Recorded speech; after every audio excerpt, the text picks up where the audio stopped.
Okay, सो अभी आपने question पढ़ा। क्वेश्चन पढ़ते समय आपने एक वर्ड अगर ध्यान दिया हो, क्वेश्चन तो आपका लॉरेंस सीरीज का आई नो, बट उसमें एक रीजन डिफाइन था। रीजन डिफाइन के पहले एक वर्ड लिखा था एनुलर रीजन।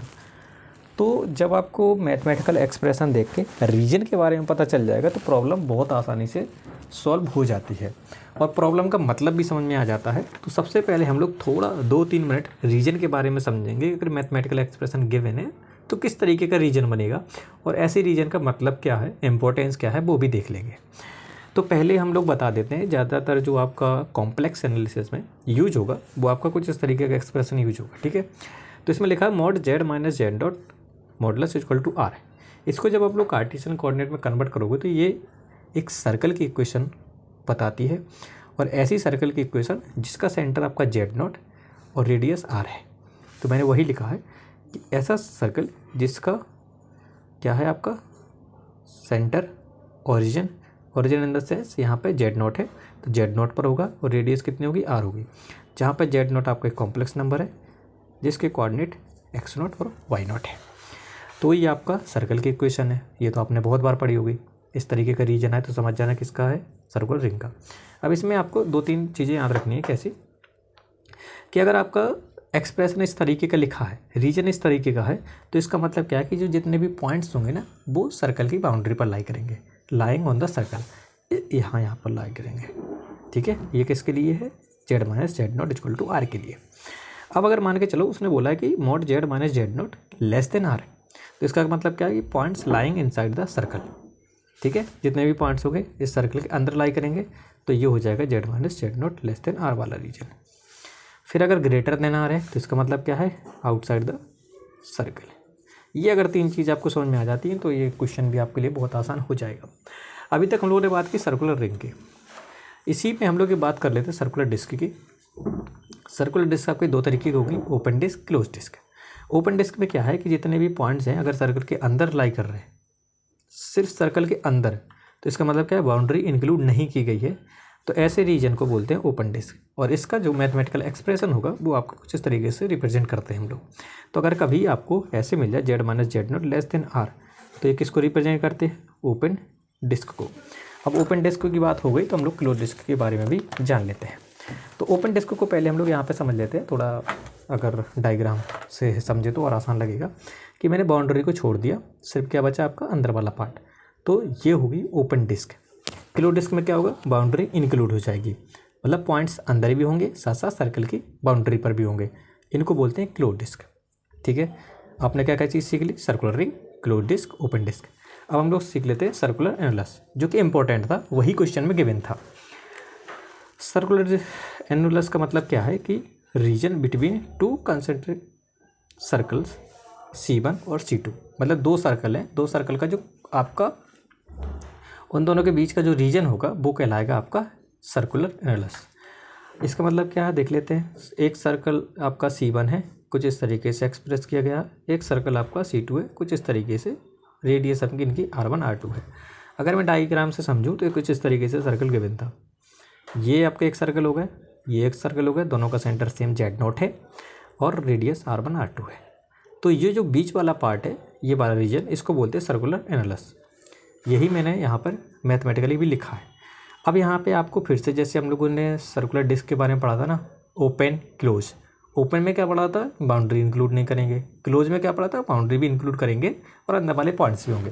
तो यहाँ पे भी मैंने वही चीज़ यहाँ पे लिखी है कि ओपन एनुलस होगा आपका जब आपका Z minus Z not greater than R1 हो और लेस देन R2 हो। मतलब यहाँ से आप देख पा रहे हो ये वाला रीजन तो आपका सर्कुलर एनुलस है।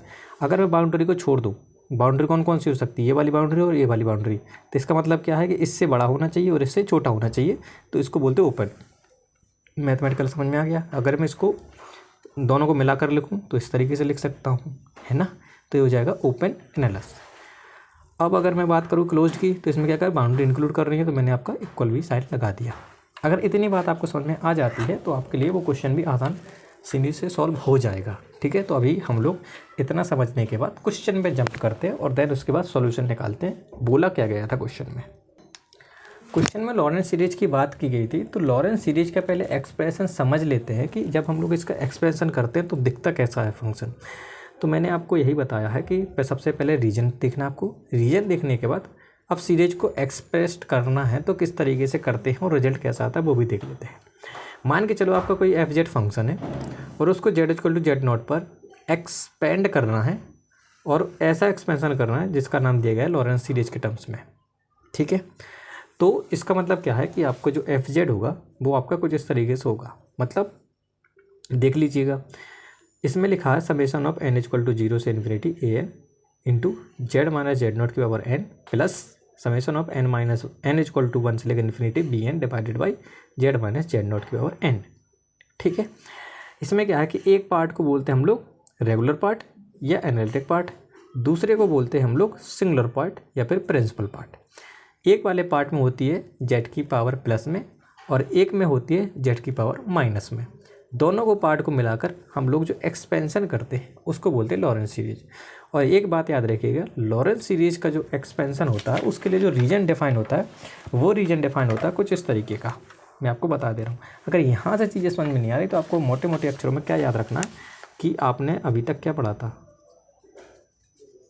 ऐसे पढ़ा था ना,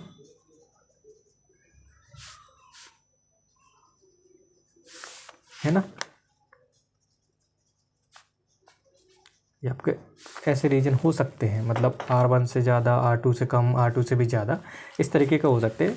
तो आपको याद रखना है कि जब भी आपका सर्कुलर एनालस रीजन बनेगा तब आपको लॉरेंस सीरीज एक्सपेंशन करना है, ठीक है। अब आपके क्वेश्चन में किस तरीके का था मैं आपको बता दे रहा हूँ, कुछ इस तरीके का क्वेश्चन में गिवन था, इस तरीके का, ठीक है। और ये आपको पता है किस तरीके का है, ये ओपन एनालस, ठीक है। तो यहाँ पर हम लोग करते हैं लॉरेंस सीरीज एक्सपेंशन। इसको करने का तरीका बहुत आसान है, ऐसे क्वेश्चंस बहुत जल्दी हो जाते हैं अगर आपने ये मेथड समझ लिया तो। अब मेथड कैसा है वो हम लोग प्रॉब्लम देख के समझ लेंगे और उसी को फॉलो करना है सारे मेथड, मतलब सारे टाइप के क्वेश्चन में, ठीक है। तो क्वेश्चन ये पूछा गया था, आई थिंक 5 मार्क्स क्वेश्चन था। क्वेश्चन में बोला गया था कि आपका ये एफ जेड फंक्शन गिवन था, इसका लॉरेंस सीरीज एक्सपेंशन करना था, ठीक है। और रीजन बोला गया था, ये रीजन बोला गया था, ओके। तो करना क्या है, सबसे पहले आपको अगर मान के चलो रीजन कुछ इस तरीके का है, जेड माइनस जेड नॉट इस तरीके का और जेड नॉट की वैल्यू 0 के अलावा कुछ भी हो, तो सबसे पहले ट्राई कीजिएगा कि ये जो है आपको बनाना है सिंपल 0 वाले टर्म्स में, ठीक है। मैं आसान बताने के लिए कर रहा हूँ, क्वेश्चन आप लोग इसके साथ भी मतलब फॉलो कर सकते हो, बट अगर आपको आसान तरीके से करना है तो आप क्या कर सकते हो, इसको आप लोग बनाओगे, यहाँ पे जेड नोट की वैल्यू 0 पुट करनी है, कैसे करनी है देख लेते हैं। मैंने क्या किया कि इस एनालिटिक रीजन को कन्वर्ट करना चाहा कुछ दूसरी तरीके से, कैसे कि मैंने जेड माइनस 2 की यू मान लिया और जेड की जगह मेरा आ जाएगा यू प्लस 2, तो ये जो रीजन है वो आपका इसमें कन्वर्ट हो जाएगा, है ना। इस तरीके से आपको समझ में आ रहा होगा कि एक का रेडियस आपका 3 है और एक का रेडियस आपका 0 है और जो आपका बीच का रीजन है वो आपका 0 से 3 वाला, गॉट इट। और आपकी जो सर्कुलर एनालस बनाता उसका सेंटर कहाँ पे आ जाएगा, अगर इसके अकॉर्डिंग देखूँ तो ओरिजिन पे, इसी प्रकार इसमें देखूँ तो कहाँ पर था वो 2,0 पे, ओके। सो सारी चीज़ें मैंने कन्वर्ट कर ली इस वाले फॉर्म में। तो अगर मैं इसमें लिखूँ जेड की जगह कितना लिखना है u+2 और आपका जेड माइनस 2 की जगह लिखना है u, तो कन्वर्ट कर लेते हैं। कन्वर्ट जब आप करोगे ना तो आप यहाँ पर रखोगे चीज़ें, और जब आप चीज़ें रखोगे तो यहाँ से आपको ये चीज़ समझ में आ गई, एफ जेड कन्वर्ट हो गया हमारा एफ यू में, ठीक है। अब यहाँ पे आप लोग चीज़ें देखिएगा, अगर मैं इस एफ जेड फंक्शन की एनालिटिक पॉइंट्स या फिर बोलूँ सिंगुलर पॉइंट्स के बारे में बात करूँ तो यहाँ से आप लोग देख पा रहे हो कि सिंगुलर पॉइंट आपका 0 है और एक आपका -3 है, ठीक है। और अगर मैं रीजन डिफाइन करूँ, जो अपना रीजन मैंने बताया कि अगर इसके अकॉर्डिंग रीजन देखूँ तो रीजन कुछ इस तरीके का होगा, ठीक है।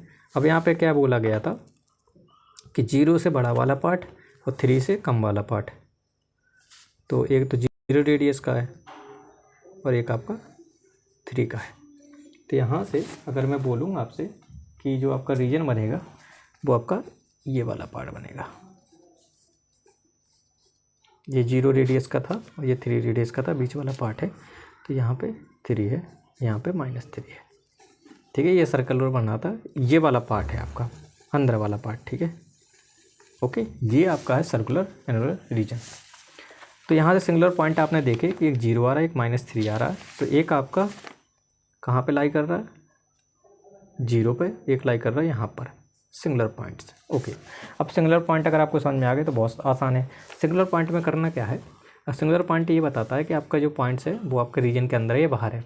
तो जो पॉइंट्स इस पे लाई करेंगे, हम लोग एक्सपेंशन भी उसी पॉइंट्स पे कर सकते हैं ना जो इस रीजन पर लाई करेंगे। अब जो रीजन पर लाई ही नहीं कर रहा वो, तो हम लोग एक्सपेंशन कर ही नहीं सकते।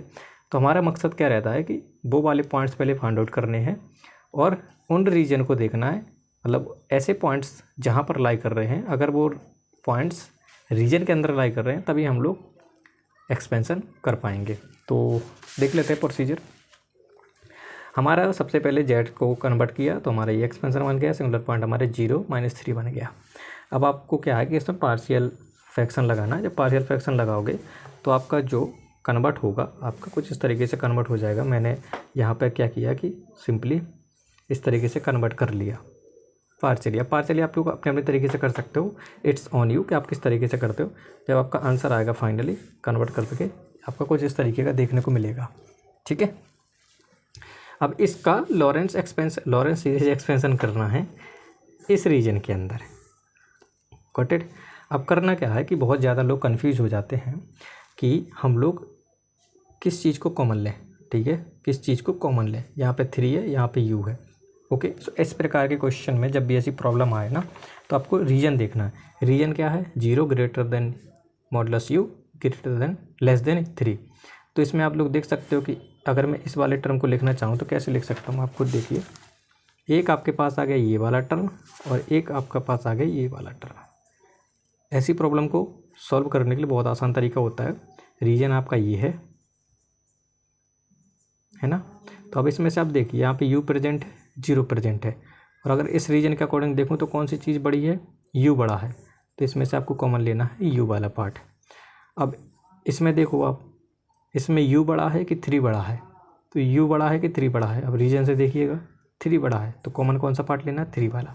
बस वही किया है। अगर इतना चीज़ समझ में आ जाती है तो क्वेश्चन आसानी से हो जाएगा। तो यहाँ से मैंने u कॉमन लिया तो आपके पास फिर से वही बचेगा, यहाँ से 3 कॉमन लिया तो आपके पास ये बचेगा। बस ये तो आपका सिंपल सा पता ही है कि आपको पता है एक आपका सिंगुलर पार्ट आएगा और एक आपका रेगुलर पार्ट आएगा। ठीक है, तो अब आप लोग क्या कर सकते हो, इसको सेम रख सकते हो, इसको आप ऊपर ले जाके बाइनोमियल एक्सपेंशन कर सकते हो इस तरीके से। ठीक है, जब आप लोग करोगे तो आपको रिजल्ट कुछ इस तरीके का मिल जाएगा और इसको थोड़ा सा और एक्सपेंड कर दोगे तो आपके पास ये सीरीज आ जाएगी। तो यहाँ से आपको समझ में आ रहा होगा कि एक आपका SP वाला पार्ट है और एक आपका RP वाला पार्ट है। तो अब करना क्या है, कुछ नहीं, हमारा क्वेश्चन जेड के टर्म्स में था तो जेड के टर्म्स में यहाँ पे एक्सप्रेस कर देना है। तो यू की जगह Z-2 पुट करोगे। ठीक है, तो यहाँ से आपका आंसर आ जाएगा। तो ये आपका लॉरेंस सीरीज एक्सपेंशन था। अब आपको क्या है, क्वेश्चन में क्या क्या चीज़ें गिवन हो सकती हैं देख लीजिएगा। रीजन आपका कुछ इस तरीके से हो सकता है। ओके, सो आपको करना क्या है, ये रीजन कंसीडर करना है और जो पॉइंट्स इस रीजन के अंदर होंगे उसी में एक्सपेंशन होगा। ये तो हो गया एक रीजन की बात, हो सकता है ऐसा रीजन हो।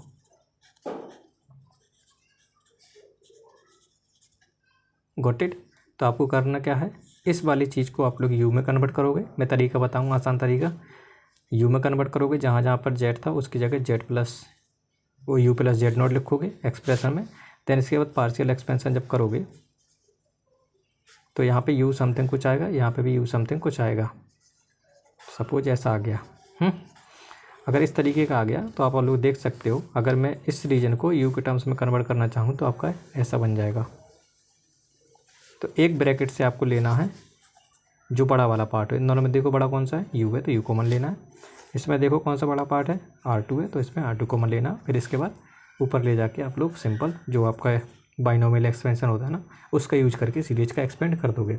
तो ये तरीका है, आसान तरीका है, सीख लीजिएगा, आसान हो जाएगा।